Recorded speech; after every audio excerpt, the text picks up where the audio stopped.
I'm a displaced resident of East Palestine, Ohio, where recently a Norfolk Southern train derailed less than a mile away from my home, consequently exploding carcinogenic and DNA-altering chemicals for potentially miles. My family and I have been forced to hang our lives in a hotel purgatory at the mercy of Norfolk for the past 4 months, with no light at the end of the tunnel. As many other residents are experiencing, my 9-year-old son with pre-existing health conditions and I have had adverse effects in our home as a result of the contamination. These began the night of the derailment and continue to this day upon returning.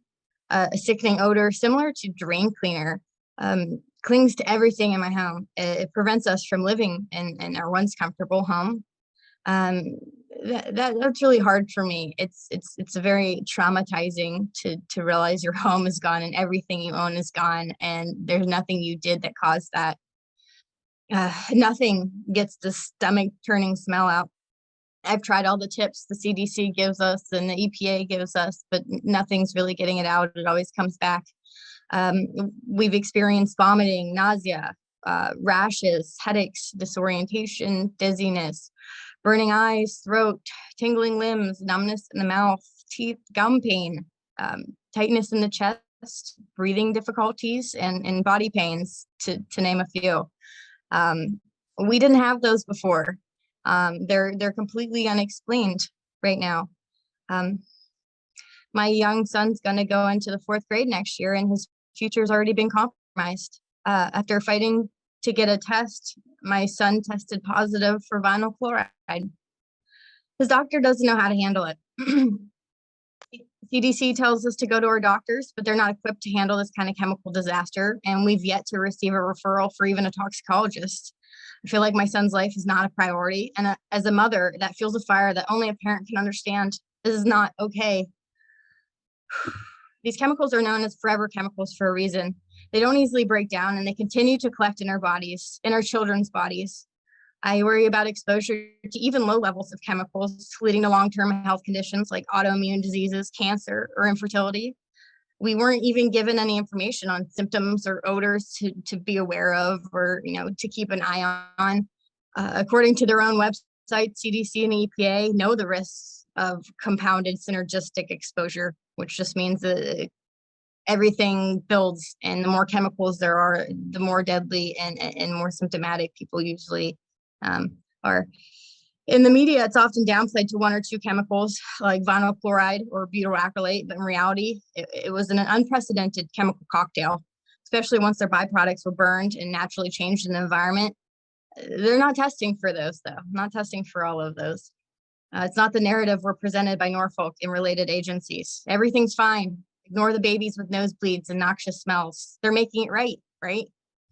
The EPA has studied dioxins for over 20 years, yet it was the community who had to demand testing for them. Why? Who are we to trust to protect us? How can it be explained except to demonstrate the unfair pull of self-serving corporations like Norfolk Southern and the obvious obedience to them?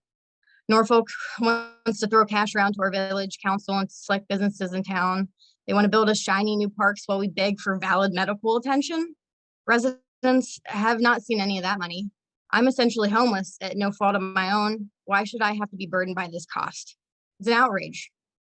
The derailment itself is a direct result of corporate neglect. This company has spent billions of dollars and decades of time lobbying against safety, and this severely threatens the lives of not just us, but of all Americans.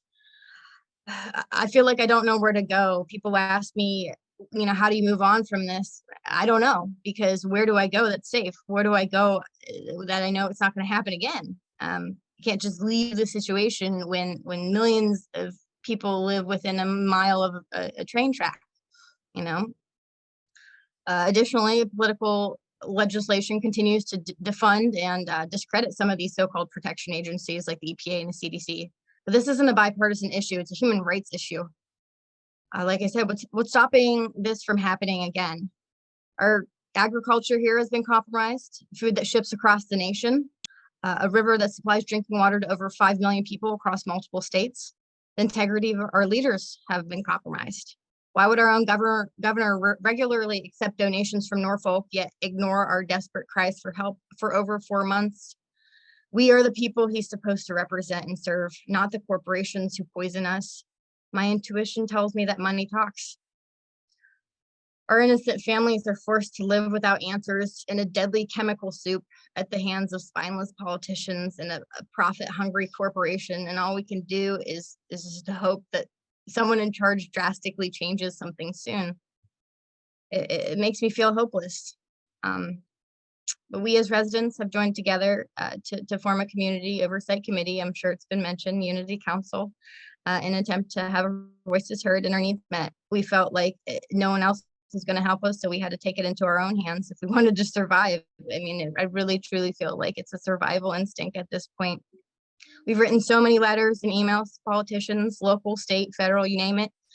Spent countless hours on the phone, frustratingly reaching out to any relevant agency just to be left with runaround cop-outs and more frustration. There's a significant lack of communication in every level, starting on the local level from the night of the derailment. If I would have known chemicals were on that train that night, I would have taken as much as I could out of my home and left immediately. But I didn't know that. I thought we were going to be okay. And I listened to what they told us, and we weren't okay. I wish I would have had the information I have now. This shouldn't be happening in one of the world's most powerful developed countries. I believe in a world that practices decency and safety for all, not just a select few or only for those with enough money and power. You know, these politicians and these CEOs are sitting in their homes, which is probably one of 4 of them, that they don't have to worry about living in chemicals, and they can leave if they want to. They have the money and the ability to do that. We don't. I believe in true democracy, and I think the responsible parties still have a chance to turn this around.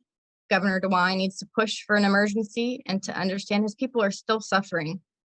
We need to hold Norfolk truly accountable and take swift, appropriate action now to protect the people today and in the future. So essentially, my life is still completely upside down. I don't know where I'm going to go next. It's hard to find a home that is comparable in value, and you know, we have pets, so that's another issue. Luckily, I didn't own. I would have felt more trapped if I owned my home. But even renting, it's hard to find somewhere last minute to move your family into and replace everything you own at your own cost. You know, we all have issues going on to begin with. It's not the greatest time in the economy for most of us to begin with, so it's just an extra burden. And it hasn't been easy living in a hotel. My son had to do online school, and that was really, really, really hard for all of us. Not only trying to fight these issues and trying to understand what's going on, but I also had to become a full-time teacher. And my son does a lot better in school, but I didn't feel like his health was worth the risk. You know, and these poor kids had to go through COVID already, and now this, and I really am afraid of how this is going to imprint my son as he gets older. You know, how do we know who to trust? You know, these people are in charge of everything in our lives. Like, should they be given this responsibility if they can't even make sure that we're safe?